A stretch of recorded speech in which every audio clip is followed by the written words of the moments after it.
ஆண்டவர் உங்களோடு இருப்பாராக, உம் ஆன்மாவோடும் இருப்பாராக. புனித லூக்கா எழுதிய நற்செய்தியிலிருந்து வாசகம். ஆண்டவரே மாட்சி உமக்கு. அதிகாரம் 17 இறை வார்த்தைகள் 26 முதல் 37 முடிய. லூக்கா நற்செய்தி 17ஆம் அதிகாரம் 26 முதல் 37. நோவாவின் காலத்தில் நடந்தது போலவே மானிட மகனுடைய காலத்திலும் நடக்கும்.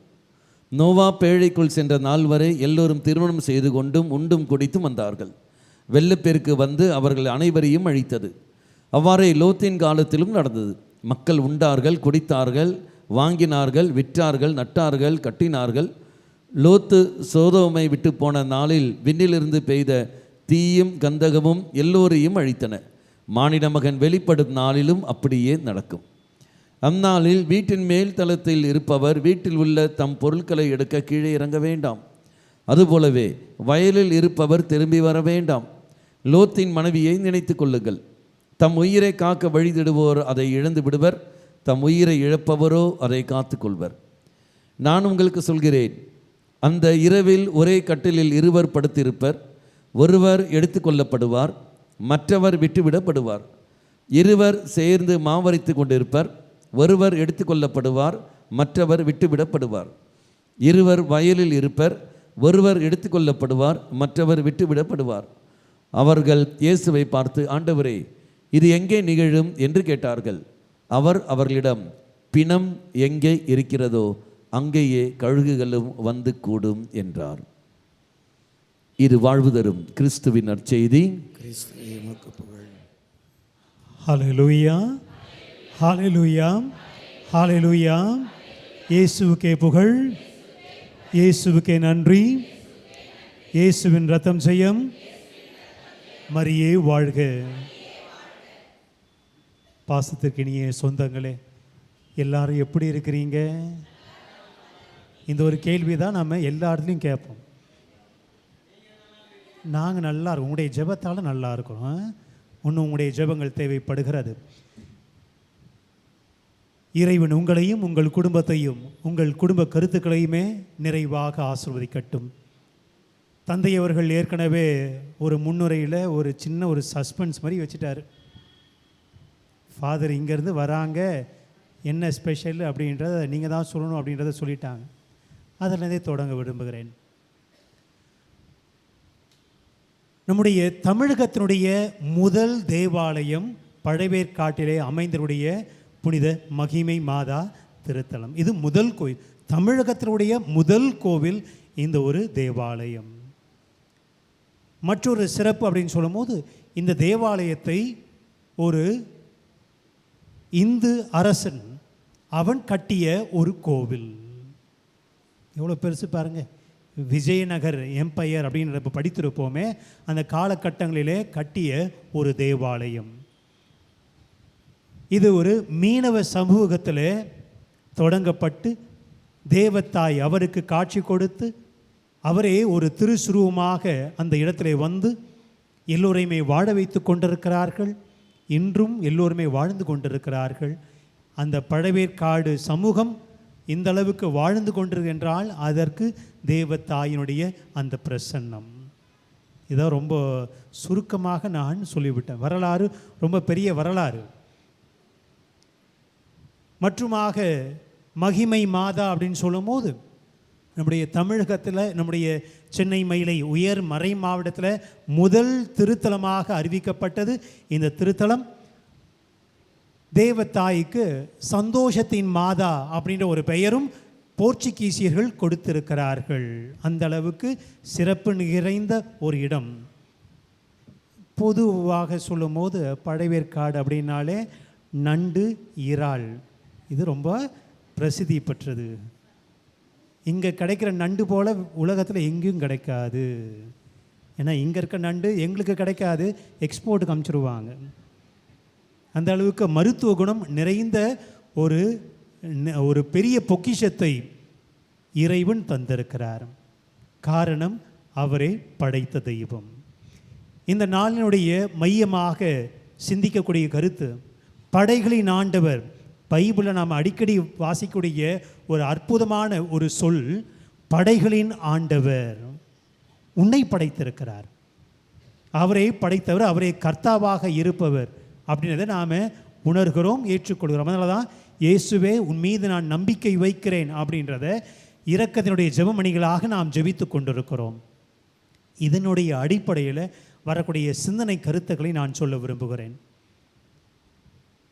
இப்போதைக்கு உலக அரங்கில் அதிகமாக முகநூலில் நம்முடைய இளைஞர்கள், இளம்பெண்கள், சிறு சிறு குழந்தைகள் அதிகமாக பகிர்ந்து கொண்டுடைய ஒரு அழகான ஒரு காணொளி என்ன அப்படின்னா, ஒரு திரைப்பட நடிகர் அவர் இறக்கக்கூடிய சமயத்தில் அவர் பேசக்கூடிய வார்த்தைகள் ரொம்ப அதிகமாக பகிரப்பட்டு கொண்டிருக்குது. நவம்பர் மாதம் இறந்த ஆன்மாக்களை நினைவு கூறக்கூடிய மாதம், அதே சமயத்தில் என்னுடைய இறப்பை பற்றி நான் சிந்தித்து கொண்டுடைய மாதம். இதில் இவர் சொல்லக்கூடிய வார்த்தை ரொம்ப அற்புதமான வார்த்தை. நான் மருத்துவமனையில் அனுமதிக்கப்பட்டு இருக்கிறேன், சொந்தங்கள் யாருமே எனக்கு கிடையாது, நண்பர்கள் தான் எனக்கு உதவி செய்கிறாங்க, இந்த உலகத்தில் எதுவும் நிரந்தரம் கிடையாது, கடைசியில் ஒரே ஒரு சட்டி சாம்பல் தான் மிச்சம். ஏன் இந்த உலகம் அந்த ஒரு சட்டி சாம்பலுக்காக அலைந்து கொண்டிருக்கிறது, சண்டை போட்டு கொண்டிருக்கிறது, கர்வத்தோடு இருக்கிறது, மோகத்தோடு இருக்கிறது, திருடுகிறது, பொய் பேசுகிறது? ஏன் அப்படின்னு ஒரு பெரிய ஒரு கேள்விக்குறியோட இந்த காணொளி காட்சி எல்லாருக்குமே பகிரப்பட்டு கொண்டு இருக்கிறது.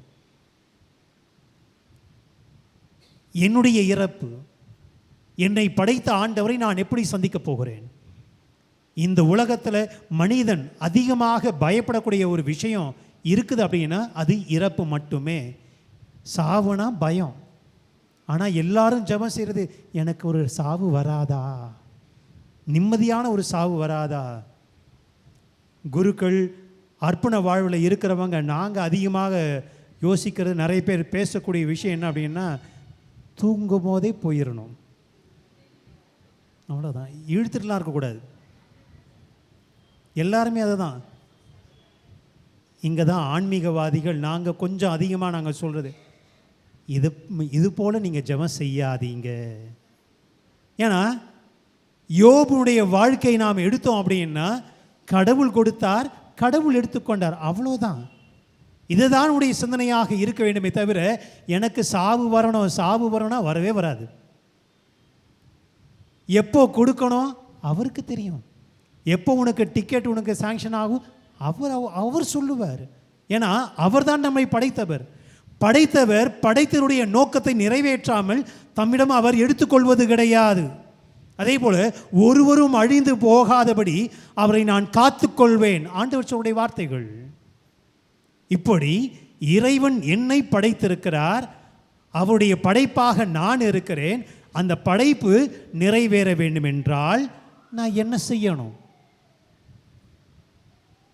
என்னுடைய இறப்புக்கு நான் தயார்படுத்த வேண்டும்.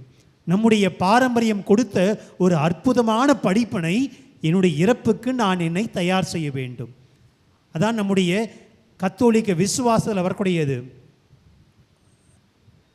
நம்முடைய குடும்ப ஜெப பக்தி மாலை புத்தகத்தில் புனித சூசையப்பரை நோக்கி நன்மரண ஆயத்த ஜெபம், அந்த ஜெபத்தை ஜெபியுங்கள். முடிந்தளவு உத்தரிக்கிற ஆன்மாக்களுக்கான மன்றாட்டு மாலை ஜெபியுங்கள். அந்த ஒரு பழக்கத்தை நம்முடைய திருச்சபை நமக்கு கொடுத்துருக்குது. காரணம், என்னுடைய இறப்பை நான் தயார்படுத்தி கொள்ள வேண்டும். இறப்பு எப்போ வேணாச்சும் வரும், ஆனால் நான் தயார்படுத்த வேண்டும். காரணம், ஆண்டவர் சொல்கிறார், உன்னுடைய வாழ்க்கையை நீ தயார்படுத்து. இறப்பு எப்போ வேணாச்சும் வரும், திடீர்னு வரும், திருடன் வருவது போல வரும். தயார் செய்ய காத்து கொண்டிரு, உன்னை தயாரித்திடு, உன்னுடைய ஆன்மாவை தயாரித்திடு அப்படின்றத இறைவன் நமக்கு தரக்கூடிய பாடமாக நாம் பார்க்கிறோம். இதனுடைய அடிப்படையில் திருத்தந்தை பிரான்சிஸ் அவர்கள் சொல்லிய வார்த்தைகளை நான் நினைவுபடுத்த விரும்புகிறேன். திருத்தந்தை பிரான்சிஸ் அவர்கள் அவருடைய இறப்புக்கு முன்பதாக அவர் மீண்டுமாக ஒரு அழகான ஒரு சுற்றுமடலை அவர் கொடுத்திருக்கிறார். அந்த சுற்றுமுறையிலுடைய பெயர் லவ்தாத்தே தெய்யும் அப்படின்ற ஒரு சுற்றுமடல். முன்னாடி லவ்தாத்தே சி அப்படின்ற ஒரு சுற்றுமடலை அவர் கொடுத்தார். அவர் இருக்கக்கூடிய அந்த ஒரு கட்டத்தில் அவர் கொடுத்த ஒரு சுற்றுமுடல் லௌதாத்தே தேயும்,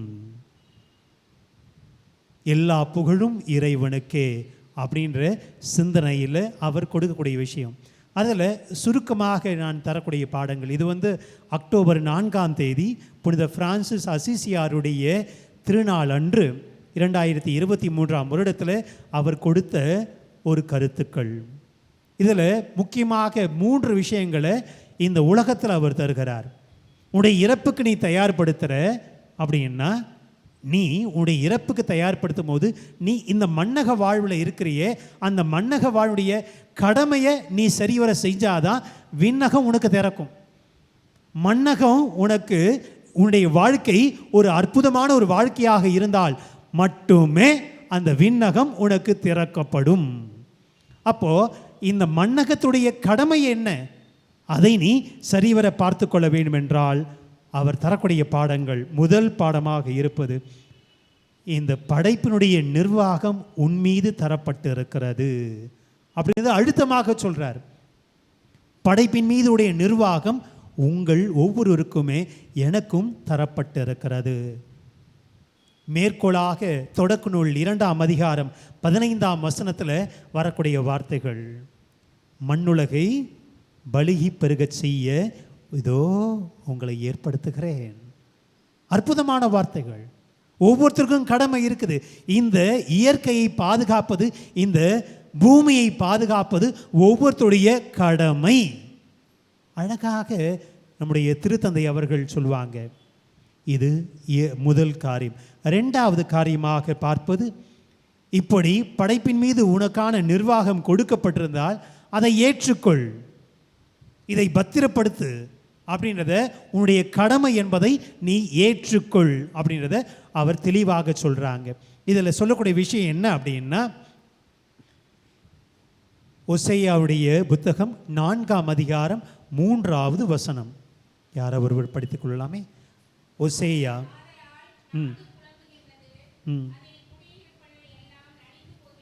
எல்லாம் நலிந்து போகிறது,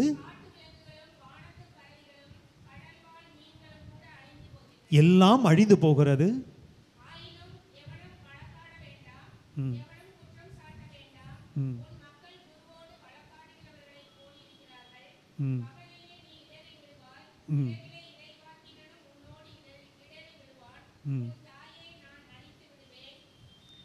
இப்படியாக சொல்லக்கூடியது இதெல்லாம் நடந்து தான் இருக்குது. இந்த காலகட்டங்களில் இயற்கை ஒரு மாற்றம் நடந்து கொண்டு இருக்குது. எப்போ மழை பெய்யும், எப்போ மழை பெய்யாது தெரியாது, திடீர்னு பெய்யும். ஒரு பகுதியில் மழை, மற்றொரு பகுதியில் மழை இருக்காது, வெயில். முன்னாடிலாம் காலம் பார்த்து அவர்கள் விதைக்க ஆரம்பித்தார்கள், அறுவடை செய்ய ஆரம்பித்தார்கள். இப்போ அப்படி கிடையாது. எல்லாற்றுமே மாற்றம் ஏற்பட்டு கொண்டு இருக்குது. இயற்கையே மாறுபட்டு போயிருக்கிறது. எல்லா இடத்துலையுமே பொல்யூஷன், எல்லா இடத்துலையுமே மாசு அழிந்து விட்டது. இப்படியாக நாமளே புலம்பிக் கொண்டு தான் இருப்போம். இறைவாக்கு அழகா சொல்றார், புலம்பாத, போதும். புலம்புவதே ஒரு பெரிய பாவம். சமூகத்துடைய சாபக்கேடு புலம்புதல். புலம்பாத, மாறாக உனக்குடைய கடமையை நீ ஏற்றுக்கொள். எப்படி இந்த இயற்கையை நீ காப்பாற்றப் போகிறாய்? அதனால தான் நம்முடைய இந்த ஒரு கால சூழலில் இப்போதைக்கு வரக்கூடிய ஒரு பெரும் பழக்கமாக இருப்பது விதைப்பந்து. முடிந்தளவு சின்ன ஒரு விதை, அந்த விதை ஒரு பந்து மாதிரி செஞ்சு நிறைய பேர் அதை விற்க ஆரம்பிக்கிறாங்க. இன்னும் சில பேர், எனக்கு தெரிந்த சில இளைஞர்கள் என்ன செய்கிறாங்க, திருமண பத்திரிகையே ஒரு அற்புதமான ஒரு ஈகோ ஃப்ரெண்ட்லி இன்விடேஷன் அப்படின்னு சொல்கிறாங்க. அந்த பத்திரிக்கை, திருமணத்துக்கான பத்திரிக்கை எல்லாருக்குமே கொடுப்போம். அந்த திருமணத்தினுடைய பத்திரிக்கை வாங்கினப்ப நம்ம குப்பை தொட்டியில் போடுவோம். ஆனால் இவர்கள் சொல்லுவது, அந்த திருமணனுடைய பத்திரிக்கை நீ வாங்கிட்டு பாரு, பயன்படுத்திய பிறகு அதை மண்ணில் நீ தூக்கி போடு, அது போதும், ஒரு செடியாக முளர்த்தெழும். நிறைய திருமணங்களில் எல்லாருமே வீட்டுக்கு போகும்போது ஒரு ரிட்டர்ன் கிஃப்ட்டு, இந்த செடி எடுத்துகிட்டு போ. எல்லாருமே அந்த அளவுக்கு இயற்கை மீது அக்கறை கொண்டவர்களாக நாம் வாழ ஆரம்பிக்க வேண்டும் அப்படின்னு சொல்வது இது 2வது. 3வதாக திருத்தந்தை சொல்வது, நான் மட்டும் நல்லா இருந்தால் பத்தாது, அடுத்தவங்களும் நல்லா இருக்கணும். நான் மட்டும் இந்த செயலை செஞ்சா பத்தாது, அடுத்தவங்களும் இந்த செயல்பாடை செய்யணும். அதுக்கு என்ன செய்யணும்? நாம் ஒருங்கிணைந்த ஒரு கூட்டு முயற்சியை நாம் உருவாக்கணும். இன்னைக்கு சொல்லக்கூடிய இந்த ஒரு கருத்தை ஏதோ ஒரு கருத்தமர்வில் சொல்லலாம், ஆனால் அதை திருப்பலியிலே பிரசங்க சமயத்தில் சேர்த்து சொல்வதற்கான காரணம் இதுதான். இது ஒரு கூட்டு முயற்சி. இந்த இயற்கையை காப்பாற்றுவது கூட்டு முயற்சி. இறைவன் நம்மை பார்த்து கேட்கக்கூடிய கேள்வி, இந்த உலகத்துக்கு நீ என்ன செஞ்ச? கவிக்கோ அப்துல் ரஹ்மான் அப்படின்ற ஒரு அற்புதமான ஒரு கவிஞர் சொல்லக்கூடிய ஒரு வார்த்தை. தன்னுடைய பேத்திக்கு அவர் இந்த ஒரு கவிதையை அவர் அற்புதமாக சொல்லுவாங்க. உண்ணுவதும் உறங்குவதும் வாழ்க்கை என்றால் அதை மண்ணும் செய்யும் மரமும் செய்யும் மனிதா. உண்ணுவதும் உறங்குவதும் வாழ்க்கை என்றால் அதை மண்ணும் செய்யும் மரமும் செய்யும் மனிதா, நீ மனிதன். இந்த உலகத்திற்கு எதை கொடுத்து சொல்ல போகிறாய்? இந்த உலகத்திற்கு எதை விட்டு செல்ல போகிறாய்? ஏன்னா நாம இருக்கிறோம், நமக்கு வரக்கூடிய சந்ததி எப்படி இருக்க போறாங்க தெரியாது. நம்முடைய சந்ததிகள் கடவுளை நோக்கி வேண்டிக் கொண்டிருக்கிறார்கள். உலக அரங்களை இப்போதைக்கு கடவுளையே கிடையாது, கடவுள் மேலே எங்களுக்கு நம்பிக்கையே கிடையாது அப்படின்னு வளர்ந்து கொண்டு வர ஆரம்பிக்கிறார்கள். மேலை நாடுகளிலே ஒரு புதுமையான ஒரு சமயம், ஒரு மதம் தோன்றுகிறது. அந்த மதத்திற்கு பெயர் வைக்கிறாங்க நோ நைட்ஸ். நோ நைட்ஸ் அப்படின்னா எந்த மதமும் கிடையாது, கடவுளே கிடையாது, ஏதோ இருக்கிறோம், சந்தோஷமாக இருக்கிறோம், சந்தோஷமாக வாழ்கிறோம், சந்தோஷமாக சாகிறோம், அவ்வளோதான். இப்படிப்பட்ட ஒரு வாழ்க்கை வாழ ஆரம்பித்து விட்டார்கள். இந்த ஒரு காலகட்டத்தில் நமக்கு இருக்கக்கூடிய ஒரு கூட்டு முயற்சி, படைத்த இறைவனை மறவாதே, படைத்த இந்த இயற்கையை காப்பாற்று. இதனுடைய அடிப்படையில் தான் பேராயர் ஃபுல்டன் ஷீன் அமெரிக்காவிலே கேன்டர்பரி ஒரு உயர் மறை மாவட்டத்தினுடைய பேராயர் அவர் சொல்லுவார், எல்லாருக்குமே மோட்சம் போகணும் ஆசை தான், விண்ணரசுக்கு போகணும்னு ஆசை தான், யாருக்குமே நரகத்துக்கு போகணும் ஆசையே கிடையாது. அப்படி விண்ணரசுக்கு போகணும் ஆசைப்படுற அப்படின்னா உனக்கு இருக்கக்கூடிய ஒரே வழி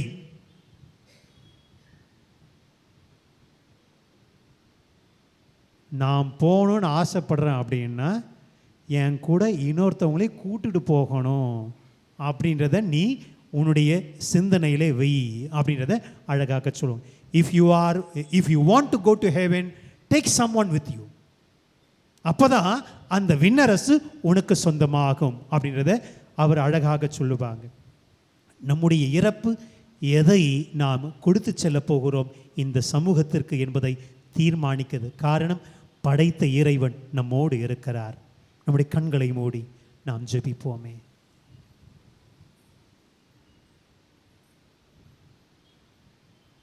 இயற்கையே உருவான தெய்வம், இதைதான் இன்றைய முதல் வாசகத்திலே அற்புதமாக இறைவன் படைத்திருக்கிறார் என்பதை உணர்த்துகிறது.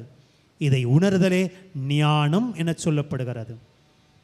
இந்த இயற்கையை காப்பாற்றுவது என்னுடைய கடமை என சொல்லப்படுகிறது. இயற்கையில் உறைந்திடும் இறைவன் என்னோடு இருந்து என்னை வழி நடத்தட்டும். மண்ணக பிறப்பிலிருந்து விண்ணக பிறப்புக்கு நான் கடந்து வர இதோ நான் வாழக்கூடிய இந்த ஒரு இடத்தை நான் காப்பாற்ற வேண்டும். நல்லதொரு போராட்டத்தில் ஈடுபட்டேன். எனக்காக வைக்கப்பட்டுக்கூடிய ஒரு சிறந்த பரிசு வெற்றி வாகை, அதை நோக்கியே நான் ஓடிக்கொண்டிருக்கிறேன். இறைவா, கரம் பிடித்து வழி நடத்தும். இந்த இயற்கையின் வழியாக என்னுடைய இறப்பு உமக்கு அர்த்தமுள்ளதாக அமைத்திட என்னை கரம் பிடித்து வழி நடத்தும். எங்கள் ஆண்டவராகிய இயேசு கிறிஸ்து வழியாக உம்மை மன்றாடுகிறோம். தெய்வமே, உம்மிடம் வருகின்றேன், அடிமை நான் கூவி அழைக்கின்றேன். தெய்வமே,